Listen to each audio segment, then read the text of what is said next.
ಮಾಡಿದ್ದಾರೆ. ನಾಳೆ ಬೆಳಗ್ಗೆ 11 ಗಂಟೆಗೆ DCM ಅವರು CM ಅವರು ಮೀಟಿಂಗ್ ಕರೆದಿದ್ದಾರೆ.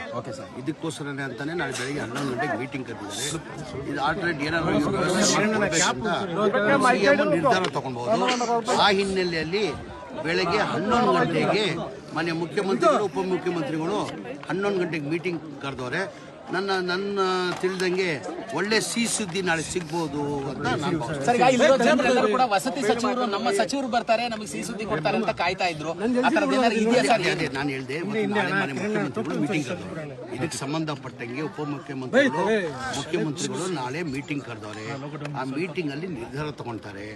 ನಾಳೆ 11 ಗಂಟೆಗೆ ಮೀಟಿಂಗ್ ಕರೆದವ್ರೆ ಬೆಳಿಗ್ಗೆ. ಸರ್ ಸಿಹಿ ಸುದ್ದಿ ಅನ್ನೋಂಥದ್ದು ಇಲ್ಲೇ ಏನಾದ್ರು ಮನೆಗಳು ಅಥವಾ ಮನೆಗಳನ್ನ ಕಟ್ಟಿಕೊಟ್ಟಿರುವಂತಹ ಜಾಗದಲ್ಲಿ ಎಲ್ಲಾದ್ರೂ ಇವರಿಗೆ ವಸತಿ ಏನೋ ಒಂದು ವ್ಯವಸ್ಥೆ ಮಾಡಬೇಕಾಗಿತ್ತು. ಬಹಳ ವರ್ಷದಿಂದ ಇವ್ರು ಇಲ್ಲೇ ವಾಸ ಮಾಡ್ತಾ ಇದ್ರು. ಯಾವ ತರ ವಾಸ ಮಾಡೋದು ತಮಗೆ ಕಣ್ ಮುಂದೆ ಕಾಣ್ತಾ ಇದೆ, ಯಾವ ತರ ಜೀವನ ಮಾಡ್ತಾ ಇದ್ರು ಅಂತ ನಮಗೆಲ್ಲ ಗೊತ್ತೇ ಇದ್ದಂಗೆ ಇಲ್ಲಿಗಲ್ ಆಗಿ ಅವ್ರು ವಾಸ ಮಾಡ್ತಾ ಇದ್ರು. ಬಹಳ ಸತಿ ಕೃಷ್ಣ ಬೈರೇಗೌಡರು 3-4 ನೋಟಿಸು ಕೊಟ್ಟಿದ್ದಾರೆ. 3-4 ನೋಟಿಸ್ಗೂ ರಿಪ್ಲೈ ಕೊಟ್ಟಿಲ್ಲ.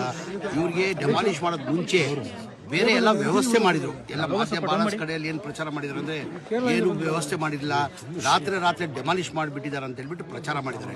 ಕೃಷ್ಣ ಬೈರೇಗೌಡರು 5 ಚೌಟ್ರಿ ಸರೌಂಡಿಂಗ್ ಸಂವಿಧಾನ ಭವನಗಳು 5 ಚೌಟ್ರಿಗಳು ಇನ್ಕ್ಲೂಡಿಂಗ್ ಅವ್ರ ಊಟದ ವ್ಯವಸ್ಥೆ, ಬೆಡ್ ವ್ಯವಸ್ಥೆ, ಟಾಯ್ಲೆಟ್ ವ್ಯವಸ್ಥೆ ಎಲ್ಲ ಮಾಡಿ ನನ್ನ ಜೊತೆ ವಸತಿ ಮಂತ್ರಿ ಜೊತೆ ಮಾತಾಡ್ಬಿಟ್ಟು ಒಂದು 4 ಎಕರೆದಲ್ಲಿ ಇವ್ರ ಮನೆ ಕಟ್ಕೊಡ್ಬೇಕಂತ ತೀರ್ಮಾನ ಕೃಷ್ಣ ಬೈರೇಗೌಡರು ತಗೊಂಡಿದ್ರು.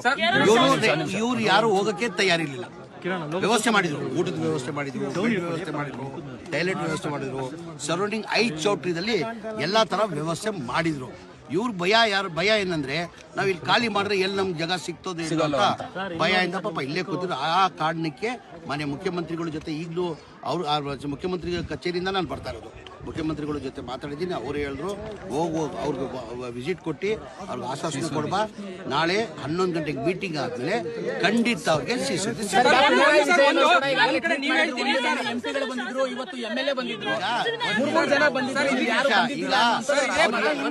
ಈಗ ಕೇರಳದವ್ರು ಯಾರಿಲ್ಲ ಇಲ್ಲಿ, ನಮ್ಗೆಲ್ಲ ಗೊತ್ತಿದೆ. ಕೇರಳ ವಾಸಿಗಳು ಈ ತರ ಬಹಳ ಘಟನೆಗಳು ಆಗಿದೆ. ಇದೇ ತರ UP-ದಲ್ಲಿ ಬುಲ್ಡೋಸ್ ಮಾಡಿದ್ರು ಮನೆಯಲ್ಲ. ಏನೀಗ ಕೇರಳ ಚೀಫ್ ಮಿನಿಸ್ಟರ್ UP-ಗೆ ಹೋಗ್ಲಿಲ್ಲ, ಅವಾಗ ಚುನಾವಣೆ ಇರಲಿಲ್ಲ. ಈಗ ಏಪ್ರಿಲ್ ಅಲ್ಲಿ ಚುನಾವಣೆ ಬರ್ತದೆ ಹಿನ್ನೆಲೆಯಲ್ಲಿ ಇದೆಲ್ಲ ರಾಜಕೀಯ. ಅವ್ರು ಏನಾರ ಮಾಡಂಗಿದ್ದಿದ್ರೆ ಮಾನ್ಯ ಕೇರಳ ಮುಖ್ಯಮಂತ್ರಿಗಳು ಏನಾರ ಬಡವ್ರ ಬಗ್ಗೆ ಕಾಲೇಜ್ ನಾನು ಮಾಡಂಗಿದ್ರೆ ಕೊಡಬೇಕಾಗಿದೆ ಅನ್ನೋದನ್ನ.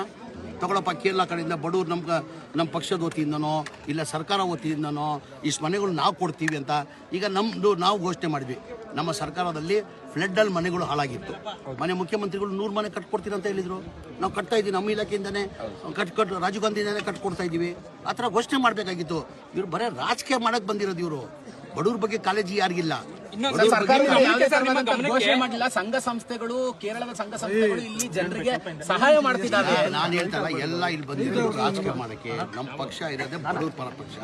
ನಾಳೆ ಮಧ್ಯಾಹ್ನ 11 ಗಂಟೆಗೆ ಮನೆ ಮುಖ್ಯಮಂತ್ರಿಗಳು ಮೀಟಿಂಗ್ ಆದ್ಮೇಲೆ ಒಳ್ಳೆ ನಿಮ್ಮ ಗಮನಕ್ಕೆ ಇಲ್ಲಿ ತನಕ ಮಾಧ್ಯಮಗಳಲ್ಲಿ ಈ ರೀತಿಯಾದಂತಹ ವಿಚಾರ ಪ್ರಸ್ತಾಪ ಆಯ್ತು ಅನ್ನುವಂಥದ್ದನ್ನ ತಾವು ಪ್ರಸ್ತಾಪ ಪಡಿಸಿದ್ರಿ. ಬಟ್ ಆಗಿರುವಂತದ್ದು ಕೇರಳ ಸರ್ಕಾರ ಟ್ವೀಟ್ ಮಾಡಿ ನ್ಯಾಷನಲ್ ಇಶ್ಯೂ ಮಾಡುವಂತ ನಿಟ್ಟಿನಲ್ಲೇ ಇದನ್ನ ಬಿಂಬಿಸಿರುವಂತದ್ದು. ಅಂದ್ರೆ ರಾಜ್ಯ ಸರ್ಕಾರ, ಕಾಂಗ್ರೆಸ್ ಸರ್ಕಾರವೇ ಇದನ್ನ ಬುಲ್ಡೋಸರ್ ನೀತಿಯನ್ನು ಅನುಸರಿಸುತ್ತಿದೆ ಅನ್ನುವಂಥದ್ದನ್ನ ಒತ್ತಿ ಹೇಳುವಂತ ಪ್ರಯತ್ನವನ್ನ ಅಲ್ಲಿನ CM ಹೇಳ್ತಾರೆ. ಅದಾದ್ಮೇಲೆ ನಿಯೋಗ ಕೂಡ ಬರುತ್ತೆ ಅಲ್ಲಿಗೆ. ಕರ್ನಾಟಕದ ಹೆಸರನ್ನ ಬೇರೆ ರೀತಿಯಲ್ಲಿ ನಿಯೋಗ ಬಂದಿದ್ರಲ್ಲ, ಏನ್ ಸಹಾಯ ಮಾಡೋರಿಗೆ?